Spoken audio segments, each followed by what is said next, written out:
मी प्रज्ञा तुम्हा सर्वांचं स्वागत करते आपल्या कलेक्टर गुरुच्या या ऑनलाईन प्लॅटफॉर्मवरती। आजचं आपलं हे 23वे लेक्चर आहे, ज्याच्यामध्ये आपण आज ह्यूमन इयर हा टॉपिक पाहणार आहोत।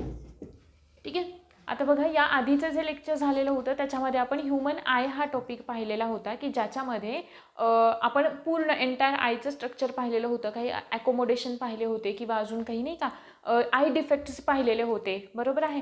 मग ते आय डिफेक्ट्सचं जे काही त्याच्यामधला जो काही फॅक्च्युअल डाटा वगैरे आहे तो लास्टला म्हटल्याप्रमाणे तुम्हाला तिकडे दिला जाईल। सेम इयरचा सुद्धा आहे, तुम्हाला इतर जे काही बुक्स तुम्ही म्हणजे एखादंच बुक जे कोणतं तुम्ही मार्केटमधून घ्याल वगैरे ना, त्याच्यामध्ये हे जे टॉपिक दिलेले आहेत ना ते खूप लिमिटेड दिलेले आहेत, म्हणजे एवढे इन डीप एक्सप्लेन केलेलं नाही आहे। म्हणून जसं की लास्ट टाइम किंवा लास्टच्या लेक्चरला जसं काही तुम्ही डायग्राम ड्रॉ करताना तुम्ही सुद्धा केली असेल, नोट डाऊन करून घेतलं असेल, सेम आजचा पार्ट सुद्धा त्याच पद्धतीने करायचा आहे। कारण जर का फक्त स्टेट बोर्डमध्ये हा डाटा फार जास्त डीप दिलाय आणि वाचायला गेलात तर काही एक कळणार नाही, ठीक आहे। आणि जरी कळालं तरी खूप वेळ लागेल, पुन्हा पुन्हा रीडिंग केल्याशिवाय ते नाही कळणार, ठीक आहे। सो आपण आज सुरू करतोय ह्यूमन इयर, ठीक आहे, मानवी कान यांचं स्ट्रक्चर आपल्याला बघायचं आहे। कानांचं आता एका सिंगल कानाचं स्ट्रक्चर सांगते म्हणजे दुसऱ्याचं सुद्धा सेम स्ट्रक्चर तसंच आहे, ठीक आहे। सुरुवातीला सगळ्यात महत्त्वाचं आपण याला इयरला, सॉरी आता ते आय आणि इयरमध्ये थोडंसं हे होईल, पण लक्षात घ्या जेव्हा आय म्हणाले तर तिथे इयर आहे, चुकून जर का झालं माझ्याकडून बोलण्यात तर ह्यूमन इयरला आपण म्हणतो स्टॅटो अकॉस्टिक ऑर्गन। आता अकॉस्टिक म्हणजे सांगितलेलं आहे, परत नाही सांगणार आता मी इथे, ठीक आहे ना। अकॉस्टिक म्हणजे आपण काय म्हणत होतो, जिथे साऊंडचं ट्रान्समिशन आहे, रिसेप्शन आहे, रिफ्लेक्शन आहे, सगळ्याचा स्टडी केला जातो, ती फिजिक्सची ब्रांच म्हणजे अकॉस्टिक आहे, बरोबर। लास्ट साऊंडमध्येच सांगितलेलं होतं।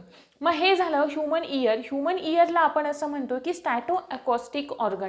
मग ह्यूमन इयरचं सगळ्यात महत्त्वाचं फंक्शन कोणतं, तर दोन फंक्शन आहेत। तुम्हाला असं सुद्धा विचारू शकतात की ह्यूमन इयरचे खालीलपैकी फंक्शन कोणते। खूप बेसिक प्रश्न विचारतात या टॉपिकवरती, पण आपल्याला ते माहीत असू द्या, कारण काही नावं आहेत की जी आपल्याला थोडीशी लक्षात ठेवणं कठीण आहे, ठीक आहे। त्याच्यामुळे ते इंग्लिशमध्येच लक्षात ठेवा, मराठीमध्ये काही नाही कळणारच नाही। सो मी इथे सांगताना सुद्धा काही ठराविक टॉपिक्स आहे तुम्हाला ते फक्त इंग्लिश नावं सांगते, ठीक आहे। सो तशीच लक्षात ठेवा।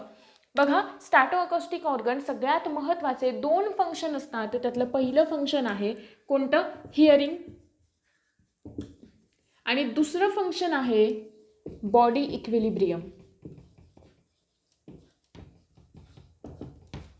म्हणजेच आपल्या शरीराचा बॅलन्स सांभाळण्याचं, मग तो डायनॅमिक असेल किंवा स्टॅटिक असेल, आपण स्थिर बसलोय तेव्हा असेल किंवा नाही का आपण मूवमेंट करतोय, आपली हालचाल होतीये, आपण उभे आहोत अशा वेळे होते, तो सगळा बॅलन्स करण्याचं काम कोण करतं, हे इयर करतं, ठीक आहे। आणि त्याच्यानंतर दुसरं महत्त्वाचं ते म्हणजे हिअरिंग, ठीक आहे। आता हे सगळं पाहण्याआधी हे मेकॅनिझम पाहण्याची एवढी गरज नाही, कारण याच्यावरती एवढे डीप प्रश्न आपल्याला विचारलेले नाही आहेत। सो आपण ह्यूमन इयरचं स्ट्रक्चर व्यवस्थितपणे अभ्यासणार आहोत, ठीक आहे। मग ह्यूमन इयरचं स्ट्रक्चर अभ्यासताना त्याला आपण बेसिकली 3 पार्ट्समध्ये डिवाइड करतो। पहिला इंटरनल, पहिला एक्सटर्नल, बरं का, एक्सटर्नल, मग एक्सटर्नल कडून मग आपण इंटरनल इनरकडे जातो, ठीक आहे, एक्सटर्नल। त्यानंतर दुसरा आहे मिडल इयर आणि तिसरा आहे इंटरनल इयर किंवा इनर इयर, इंटरनल इयर किंवा इनर इयर। आता बघा, हे वन बाय वन आपण पाहत जाऊयात। आत्ता आपण एका डायग्राममध्ये पाहूयात ह्या दोघांचं स्ट्रक्चर, आणि मग जे काही इंटरनल इयरवालं स्ट्रक्चर आहे ना ते थोडंसं कॉम्प्लिकेटेड आहे, ठीक आहे। पण याची जर का आपण व्हिडिओ पाहिली ना तर खूप लवकर आणि खूप म्हणजे इझिली लक्षात येतं आपल्या ते, ठीक आहे। आपण ती पण याच्या पुढे पाहणार आहोत, पण आधी जसं आईचं आपण पाहिलं ना तसं आधी आपण इकडे समजावून घेऊयात आणि मग तिकडे जाऊयात, ठीक आहे। बघा, ह्यूमन आयवाला जो एक्सटर्नल इयर आहे तो एक्सटर्नल इयर ना 3 पार्ट्समध्ये डिवाइड केला जातो। आता ती 3 पार्ट्स ड्रॉ करून घेऊयात आणि त्याच्यानंतर मग आपण ते पुढे एक्सप्लेन करूयात, ठीक आहे। आता पहिला पार्ट आहे तो म्हणजे हा, आता मी हा ह्यूमन इयर काढते असं लक्षात ठेवा, म्हणजे तुम्हाला ते तसंच वाटेल, नाहीतर मग थोडं, ओके, ठीक आहे। हा झाला ह्यूमन इयर, ज्याला आपण काय म्हणणार आहोत, याला आपण काय म्हणतो, इयर पिन्ना असं म्हणतो। म्हणजे एक्सटर्नल इयरचा पहिला पार्ट कोणता झाला, इयर पिन्ना आहे, बरोबर। कशाचा बनलेला असतो, तर हा इयर पिना बनलेला असतो ऑरिक्युलार मसल्सचा। ड्रॉ करत चला डायग्राम, लिहित चला, त्याच्याशिवाय नावं लक्षात राहणार नाहीत। मी म्हणाले इयर पिना जो आहे तो इयर पिना बनलेला असतो कशाचा, इयर पिना बनलेला असतो कशाचा? थोडीशी डायग्राम मला सतत बघावी लागेल आज. हा आहे इयर पिना. कशाचा बनलेला असतो? ऑरिक्युलर मसल्सचा बनलेला असतो. म्हणून आपण याला इयर पिनाला दुसऱ्या नावाने, कोणतं दुसरं नाव? ऑरिकल. हे ऑरिकल म्हणून सुद्धा आपण त्याला ओळखतो आहे. ठीक. मग हा जो इयर पिना आहे, आता जा पुन्हा ॲनिमल टिश्यूजकडे जा. ठीक आहे. ॲनिमल टिश्यूजमध्ये म्हणून सांगितलं होतं ना ॲनिमल टिश्यू करा. प्रत्येक लेक्चरला मी तेच सांगते, ॲनिमल टिश्यू किती महत्त्वाचं आहे ते बायोलॉजीच्या, नाही का. इकडे काय सांगितलं होतं ॲनिमल टिश्यूजमध्ये? आठवतंय का? Connective tissue. कनेक्टिव्ह टिश्यूला कशामध्ये केलेलं होतं आपण? कार्टिलेज. आठवतंय का कनेक्टिव्ह टिश्यूजमधलं? Bone, cartilage. ठीक आहे. कार्टिलेजमध्ये टाईप्स सांगितलेले होते. कार्टिलेजचे टाईप्स कशाच्या आधारावर पडत होते? कार्टिलेजचे टाईप थोडंसं आठवण्याचा प्रयत्न करा, किंवा जिकडे नोट्स असतील तुमच्या, लिहून घेतलं असेल लेक्चर चालू असताना, तिकडे जा आणि पहा. कनेक्टिव्ह टिश्यूजना आपण कनेक्टिव्ह टिश्यू प्रॉपर, त्यानंतर सपोर्टिंग कनेक्टिव्ह टिश्यू आणि फ्लुइड कनेक्टिव्ह टिश्यू तिघांमध्ये डिवाइड केलेलं होतं. त्यातल्या ज्या सपोर्टिंग कनेक्टिव्ह टिश्यू होत्या किंवा स्केलेटल कनेक्टिव्ह टिश्यू होता, त्यांच्यामध्ये 2 जण येत होते. कोण येत होता? बोन्स येत होते आणि कार्टिलेज येत होते आहे. बरोबर. मग कार्टिलेजमध्ये जे मॅट्रिक्स असतं, त्या मॅट्रिक्सच्या आधारावरती आपण त्याला 4 प्रकारांमध्ये डिवाइड केलेलं होतं आहे. बरोबर. त्यातलाच एक प्रकार होता इलॅस्टिक कार्टिलेज, आणि त्या इलॅस्टिक कार्टिलेजचे आपले हे इयर पिना जे आहे ते त्या इलॅस्टिक कार्टिलेजचं बनलेलं असतं. लक्षात राहील, इलॅस्टिक कार्टिलेज आहे. अजून इलॅस्टिक कार्टिलेज कुठे असतं? आपलं जे नोज टीप आहे तिकडे असतं इलॅस्टिक कार्टिलेज. म्हणून तो पार्ट कसा असतो? फ्लेक्झिबल असतो. मूवेबल नाही, फ्लेक्झिबल असतो.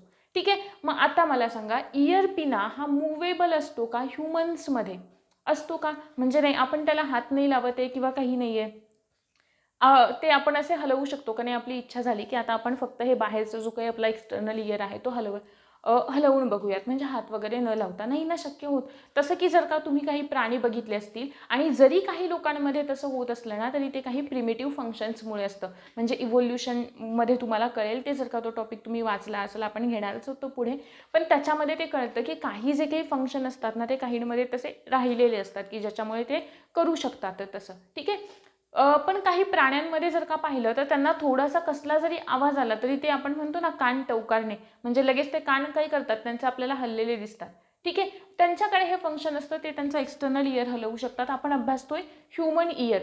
अरे हां, एक गोष्ट आपली बघा सांगायची राहिली. ह्युमन आयमध्ये आत्ता ह्या प्राण्यांवरून आठवलं मला की आपल्यामध्ये आपले डोळे, आपण नॉर्मल लाईटमध्ये आहे तर आपले डोळे असे चमकत आहेत, किंवा अंधारात गेल्यावर आपले डोळे असे चमकत आहेत, असं होत नाही. पण काही प्राण्यांमध्ये आपल्याला तसं पाहायला मिळतं, आणि त्याचं एक रिझन असतं. कोणतं रिझन असतं?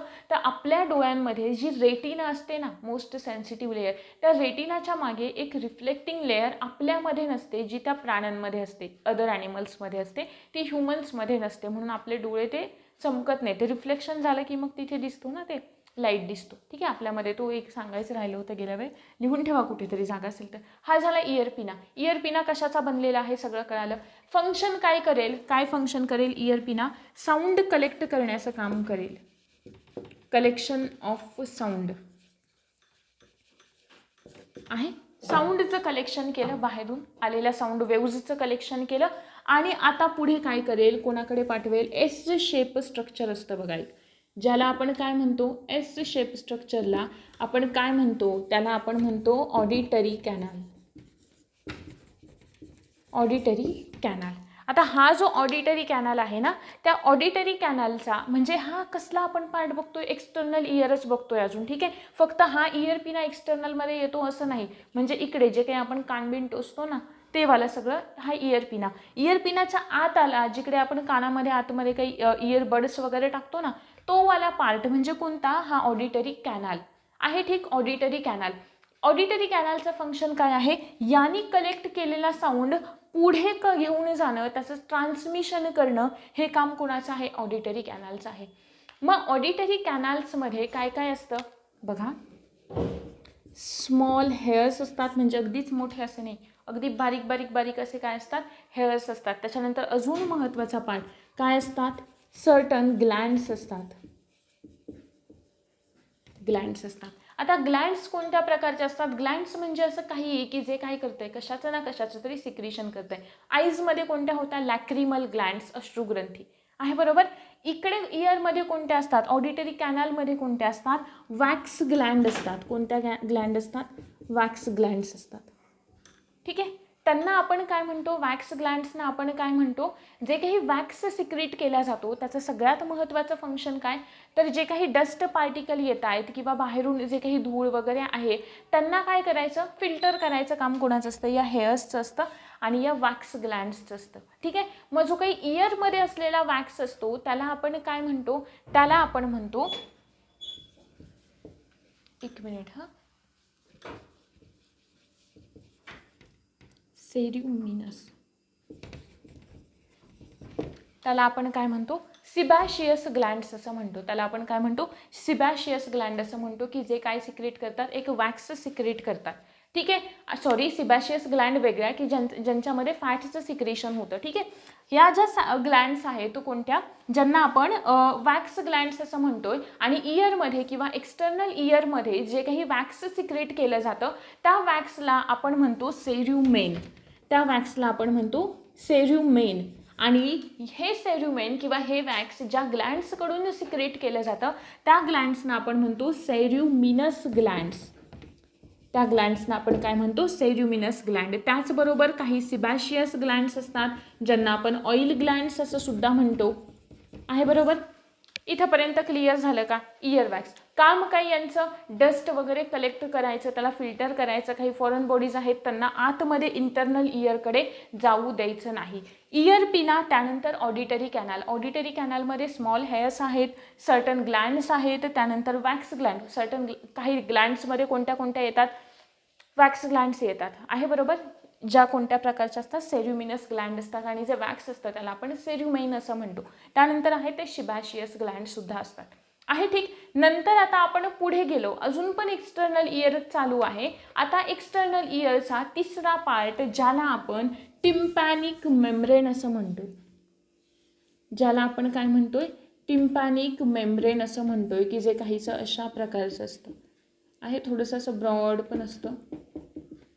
काय म्हणालो आपण याला, टिम्पॅनिक मेम्ब्रेन. टिम्पॅनिक मेम्ब्रेनलाच आपण काय म्हणतोय, कानाचा पडदा किंवा अजून काय रे, इयरड्रम. इयरड्रम आहे, इथंपर्यंत क्लिअर आहे. आता हे जे टिम्पॅनिक मेम्ब्रेन आहे, टिम्पॅनम असं पण म्हणू शकतो आपण याला.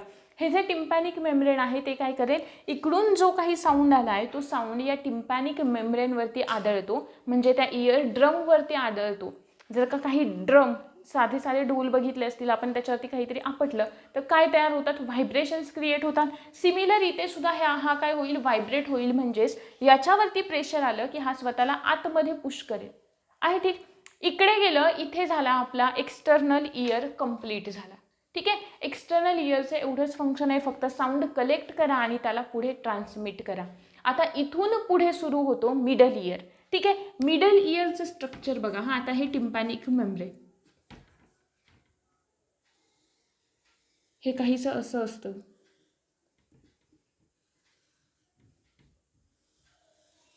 इकडे खाली काय आहे, ही युस्टॅचियन वाल्व, युस्टॅचियन ट्यूब आहे.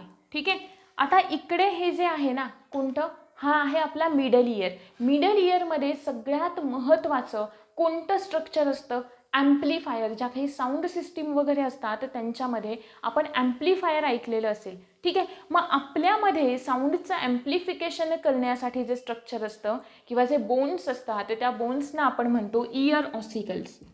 त्यांना आपण काय म्हणतो, इयर ऑसिकल्स असं म्हणतो. आणि ते कुठे असतात, आपल्या या मिडल इयरमध्ये असतात. त्यातलं पहिलं जे बोन असतं त्या पहिल्या बोनला आपण म्हणतो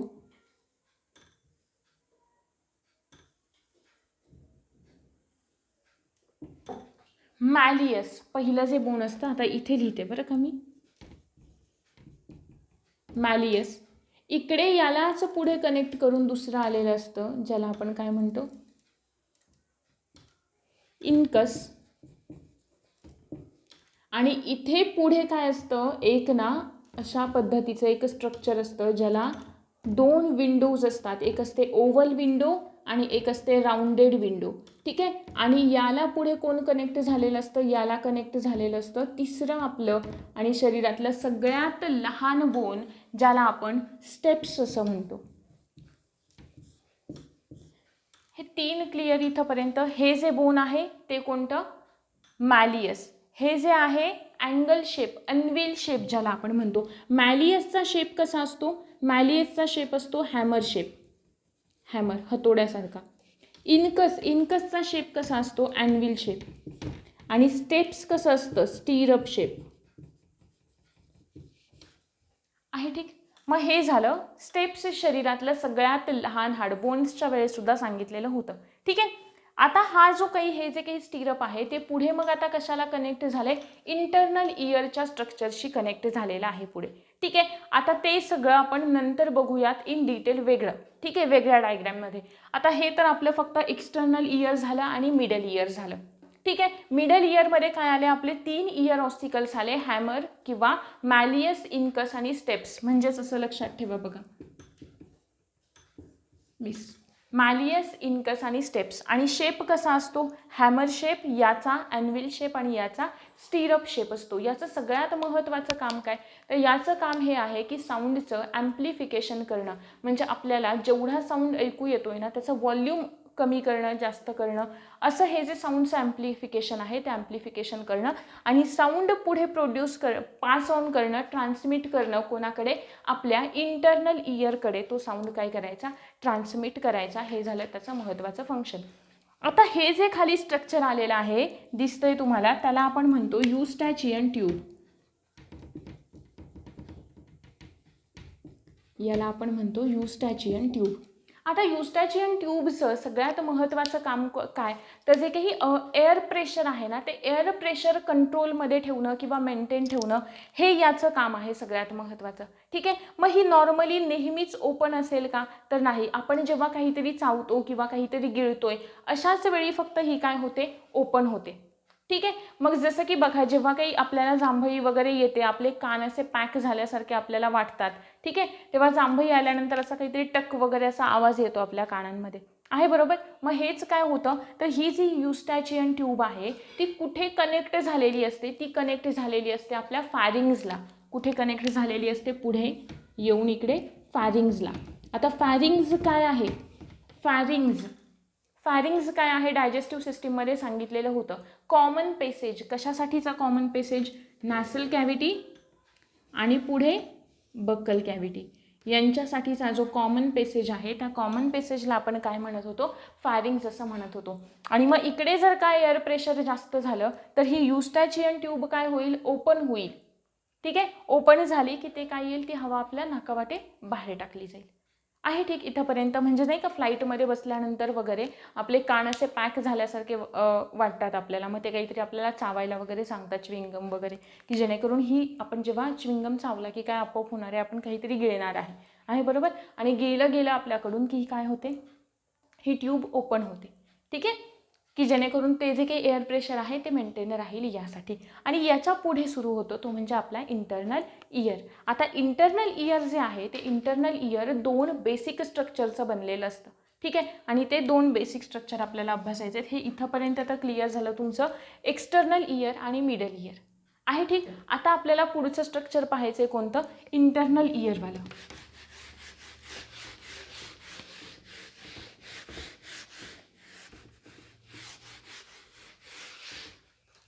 इंटरनल इयरमध्ये बघा सगळ्यात महत्त्वाचं काय काम होतं? इंटरनल इयर हे 2 बेसिक पार्टमध्ये आपण डिवाइड करून अभ्यासतो. त्यातला पहिला आहे लॅबायरिंथ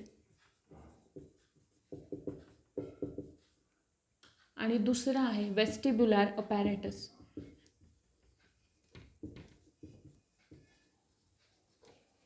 आहे. ठीक. आता हे जे काही लॅबायरिंथ आहे किंवा जे काही आपण हा जो पहिला पार्ट आहे त्या पहिल्या पार्टला आपण पुन्हा 2 ग्रुप्समध्ये क्लासिफाय करतो. कोणते 2 ग्रुप्स? तर पहिलं जे काही आउटर असतं त्या आउटरला आपण म्हणतो बोनी लॅबायरिंथ. आणि जे काही इनर असतं आतल्या बाजूला असतं त्याला आपण काय म्हणतो? त्याला आपण म्हणतो मेम्ब्रॅनस लॅबायरिंथ. त्याला आपण काय म्हणतो? मेम्ब्रॅनस लॅबायरिंथ असं म्हणतो. ठीक आहे. आणि हे जे काही आउटर आहे किंवा जे बोनी लॅबायरिंथ आहे त्याच्यामध्ये जे फ्लुइड प्रेझेंट असतं त्या फ्लुइडला आपण पेरिलिम्फ असं म्हणतो. त्या फ्लुइडला आपण काय म्हणतो? पेरिलिम्फ असं म्हणतो. आणि हे जे काही मेम्ब्रॅनस असतं तिकडे जे फ्लुइड असतं त्याला आपण म्हणतो एंडोलिम्फ. त्याला आपण काय म्हणतो, एंडोलिम्फ असं म्हणतो. आता त्याच्यानंतर बघा हा, आपण जेव्हा पुढे जातो ना, अजून याच्या पुढे जाऊ, इंटरनल इयरमध्ये अजून आपण पुढे जाणार, तेव्हा वेस्टिब्युलर अपॅरेटस जे आहे ते वेस्टिब्युलर अपॅरेटस हे 3 चेंबर्सचं बनलेलं असतं. किती चेंबर्सचं बनलेलं असतं? 3 चेंबर्सचं बनलेलं असतं. आणि ते 3 चेंबर्स कसे असतात, थोडेसे नाही का असे एकमेकांना परपेंडिक्युलर असल्यासारखे असतात. म्हणजे आपण हावाला ह्या अशा फॉर्ममध्ये, ठीक आहे ना, असं काही असतं ना, त्या फॉर्ममध्ये ते एकमेकांना परपेंडिक्युलर असल्या टाईपमध्ये असतात. ठीक आहे, आता आपण ते बघणार आहोत. आधी इंटरनल इयर सुरू कसा होतोय ते बघा. इथे ते एक स्ट्रक्चर होतं, ओव्हल विंडो होती. ठीक आहे, ओव्हल विंडोमधून साऊंड पुढे आलाय आपला. ठीक आहे, आणि आता इकडे एक स्ट्रक्चर असतं काहीसं अशा पद्धतीचं बघा, म्हणजे ज्याला आपण एंडोलिम्फ आता आपण ड्रॉ करतोय.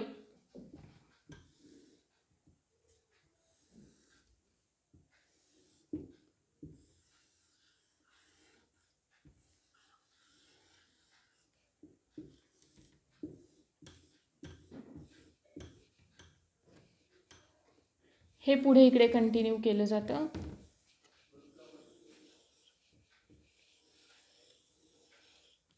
कॉक्लियामध्ये हा जो राऊंडेड असा गोगलगाईसारखा जो काही गुंडाळलेला पार्ट असतो त्याला आपण काय म्हणतो, कॉक्लिया असं म्हणतो. आहे ठीक. आता हे काय आहेत आपलं सेमी सर्क्युलर कॅनल्स असतात. जे 3 पार्ट्स मी तुम्हाला म्हणाले ना, आपलं जे वेस्टिब्युलर अपॅरेटस आहे ते 3 पार्ट्समध्ये पुढे जाऊन डिवाइड केलं जातं. आणि ते 3 सेमी सर्क्युलर कॅनल कोणते, हे जे आपल्याला दिसत आहेत ना, ते हे 3 ते सेमी सर्क्युलर कॅनल्स असतात.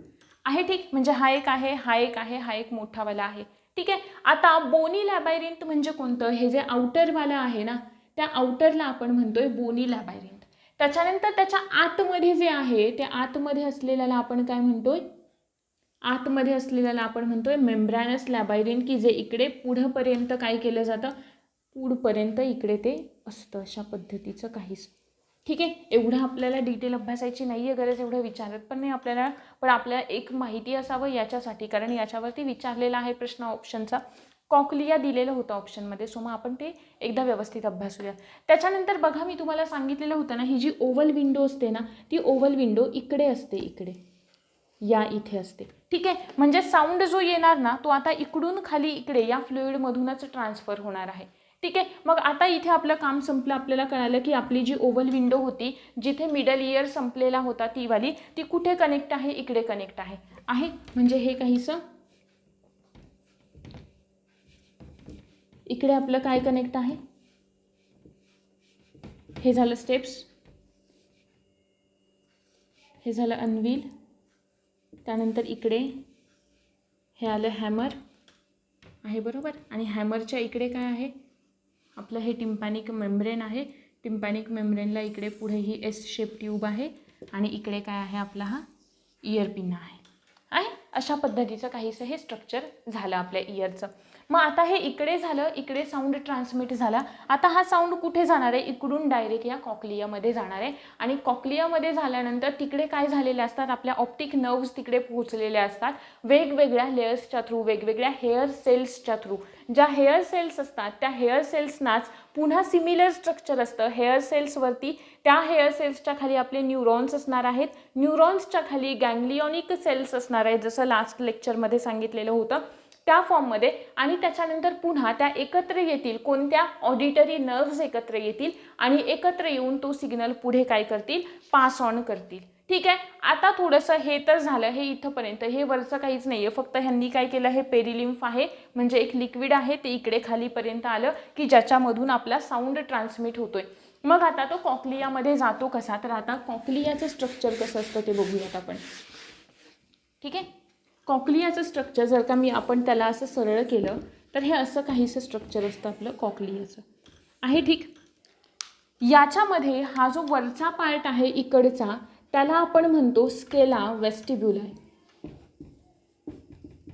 थोडंसं कठीण आहे पण तरी पण एक लक्षात असू द्या. ठीक आहे ना, स्केला वेस्टिब्युलाय. हा जो मधला आहे त्याला आपण म्हणतो स्केला मेडिया, आणि हा जो खालचा आहे ना त्याला आपण म्हणतो स्केला टिम्पॅनी. याला आपण म्हणालो स्केला टिम्पॅनी. आहे ठीक. त्याच्यानंतर आता बघा इकडे जे फ्लुइड असणार आहे म्हणजे या वरच्या लेअरमध्ये जे फ्लुइड असणार आहे त्या फ्लुइडला आपण काय म्हणतो, त्याला आपण म्हणतो पेरिलिम्फ. त्याला आपण काय म्हणतो, पेरिलिम्फ. इथे मध्ये जे असतं त्याला आपण म्हणतो एंडोलिम्फ. पुन्हा इकडे खाली जे आहे त्याला आपण काय म्हणालो, पेरिलिम्फ असं म्हणालो. ठीक आहे.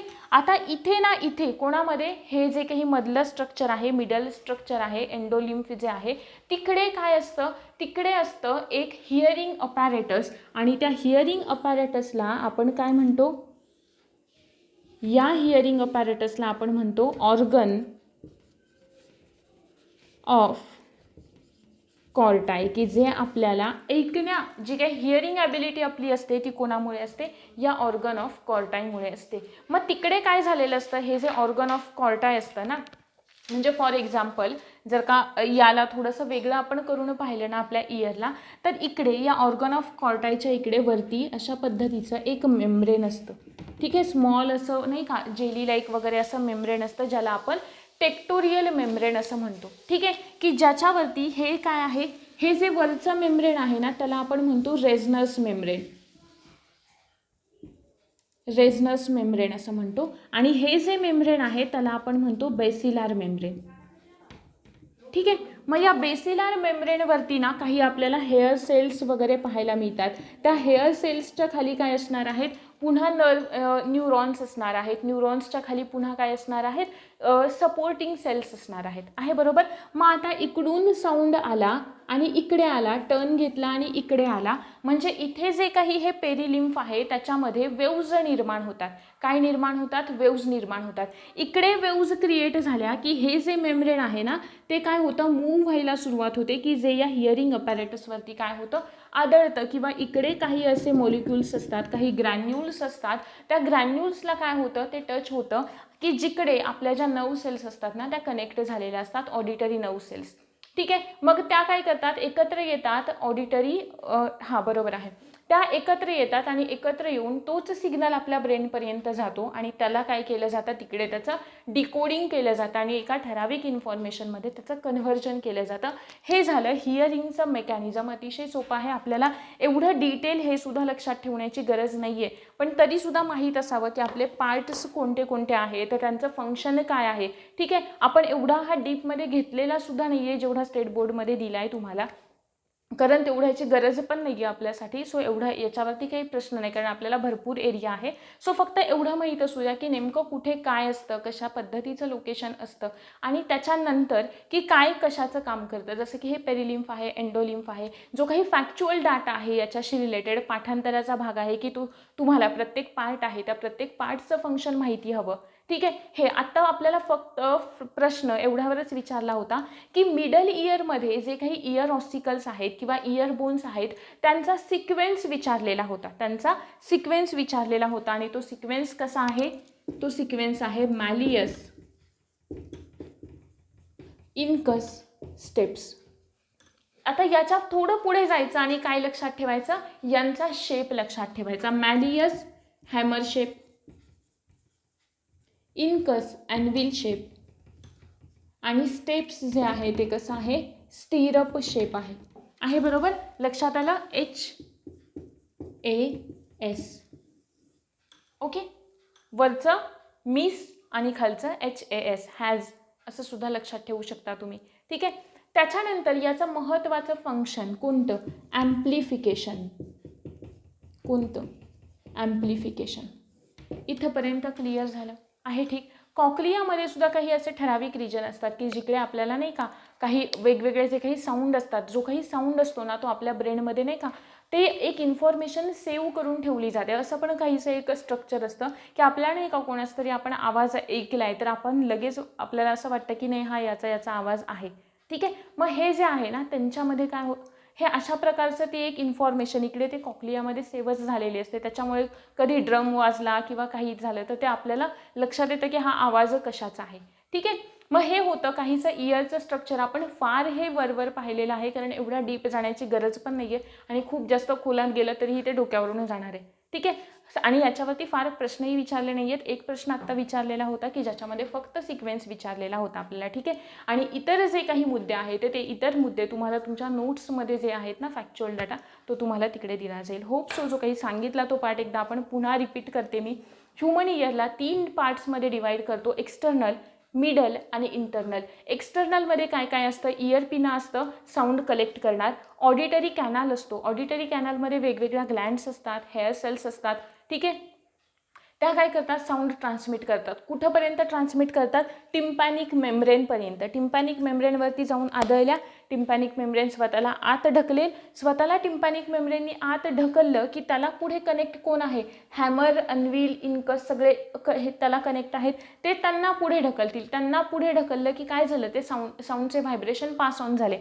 तिकडून पुन्हा कुठे जातील, जे काही ओव्हल विंडो आहे त्या ओव्हल विंडोमधून कुठे जातील, जे 3 सेमी सर्क्युलर कॅनल्स आपण बघितले होते त्यांच्यामध्ये जातील. आणि त्या कॅनलमध्ये असलेलं जे पेरिलिम्फ आहे, एंडोलिम्फ आहे, यांच्या मदतीने कुठे जातील, कॉक्लियामध्ये जातील. आणि कॉक्लियामध्ये गेल्यानंतर इकडून वरून गेला पेरिलिम्फमधून, टर्न घेऊन पुन्हा इकडे आला पेरिलिम्फमध्ये, काय होईल, वेव्ज क्रिएट होतील. लिक्विड आहे ना सगळं तिकडे, वेव्ज क्रिएट झाल्या, स्वतःला वरती पुश करतील. इकडच्या सेल्स काय होतील, वरच्याला जाऊन हे होणार आहेत, टच होणार आहेत.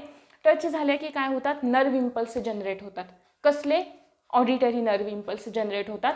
एकत्र येतात ऑडिटरी नर्व्स, ब्रेनकडे सिग्नल घेऊन जातात. ब्रेन त्या इन्फॉर्मेशनला डिकोड करेल आणि काय करेल, ती एक इन्फॉर्मेशन म्हणून आपल्याला एका इन्फॉर्मेशनच्या फॉर्ममध्ये ती काय होते, कळते.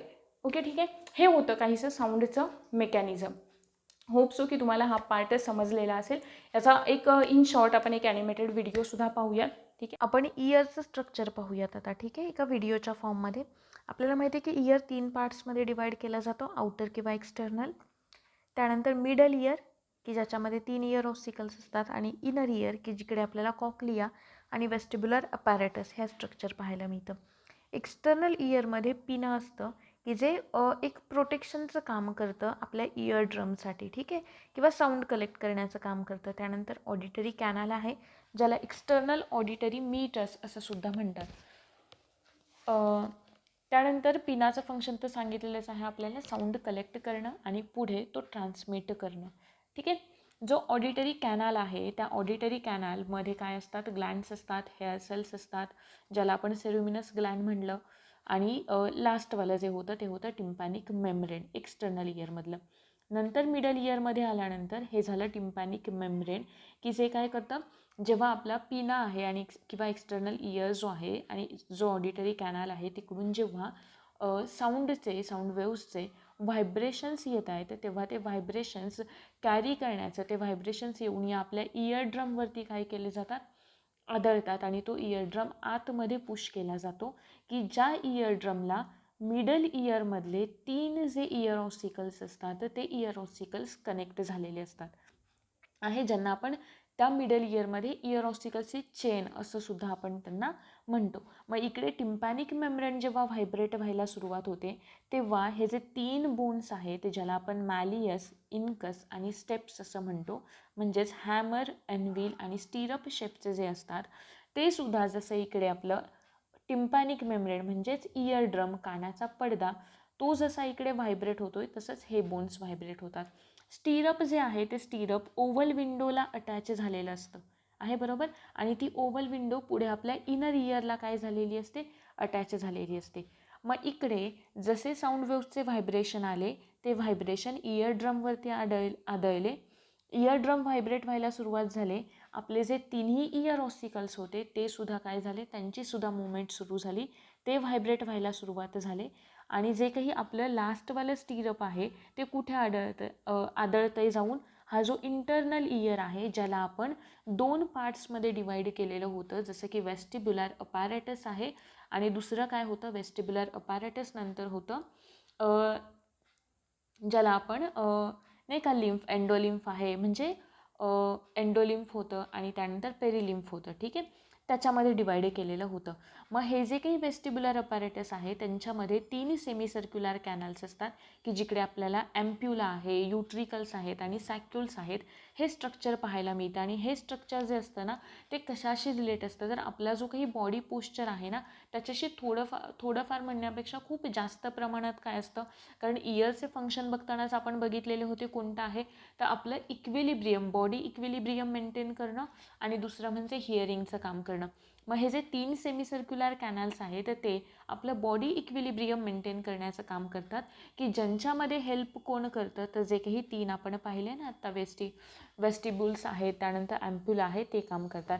हे कॉक्लियाचं स्ट्रक्चर आहे. आपण तुम्हाला डायग्रॅममध्ये आपण पाहिलेलं होतं, कॉक्लियाला आपण सरळ केलं होतं, जे कॉइल्ड स्ट्रक्चर आहे त्याला सरळ केलं आणि वरचं जे होतं ते काय होतं, वरची लेअर स्केला वेस्टिब्युलाय, मधली लेअर स्केला मेडिया आणि सगळ्यात खालची लेअर कोणती होती, स्केला टिम्पॅनी ही लेअर होती आहे, बरोबर.